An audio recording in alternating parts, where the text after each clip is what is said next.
পাকিস্তানের সাথে সম্পর্ক যখন তলানিতে তখন ভারতের সাথে নতুন সম্পর্ক গড়তে মরিয়া আফগানিস্তান। সম্পর্ক জোরদারের লক্ষ্যে দিল্লি সফর করেছেন তালেবান সরকারের উপকৃষিমন্ত্রী। দিল্লির এক অনুষ্ঠানে তিনি বলেছেন, আফগান ও ভারতীয়রা একই ডিএনএ বহন করছে। তার এই মন্তব্যকে পাকিস্তানের বিরুদ্ধে ভারতের সমর্থন আদায়ের চেষ্টা হিসেবে দেখছেন বিশ্লেষকরা। পাকিস্তান ও আফগানিস্তানের তালেবান সরকারের মধ্যে উত্তেজনা ক্রমশ বাড়ছে। পাকিস্তানে যে কোনো হামলা মানেই আফগানিস্তানে পাকিস্তানের পাল্টা হামলা। কদিন পরপরই রক্তাক্ত হচ্ছে দুই দেশের সীমান্ত।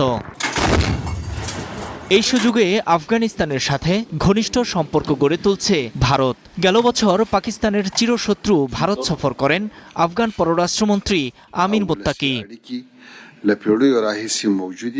সবশেষ তালেবান সেনা কমান্ডার ও উপকৃষিমন্ত্রী মৌলভী আতাউল্লাহ ওমরই সফর করছেন ভারত। শুক্রবার নয়াদিল্লিতে এক বৈঠকে তিনি বলেন, ভারতীয় ও আফগানরা মূলত একই ডিএনএর মানুষ। এটি আমার প্রথম ভারত সফর। ভারতে পা রেখে আমি সবার কাছ থেকে উষ্ণ অভ্যর্থনা পেয়েছি। মনে হচ্ছে আমি আমার আপনজনদের মাঝেই আছি। মনে হচ্ছে এটা আমার দেশ। আপনি যেমনটা বললেন, আমাদের ডিএনএ এক। তালেবান মন্ত্রীর এই বক্তব্য ঘিরে ভারত পাকিস্তানের সামাজিক মাধ্যমে চলছে ব্যাপক আলোচনা। পাকিস্তানের পত্রিকা এক্সপ্রেস ট্রিবিউন বলছে, ভারতীয় প্রভুদের তুষ্ট করতেই আফগান মন্ত্রীর এমন মন্তব্য। ভারতের গণমাধ্যমেও এসেছে খবরটি। বিশ্লেষকের মতে এটি পাকিস্তানের বিরুদ্ধে ভারতের সমর্থন পাবার চেষ্টা ছাড়া আর কিছু নয়।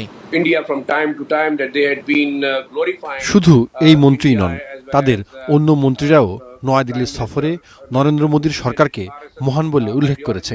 এটা শুধু অর্থনৈতিক স্বার্থে নয়, বরং ভারতের সমর্থন আদায়ের চেষ্টা, বিশেষ করে পাকিস্তানের পশ্চিমাঞ্চলে, যেখানে বারবার হামলা চালানো হচ্ছে।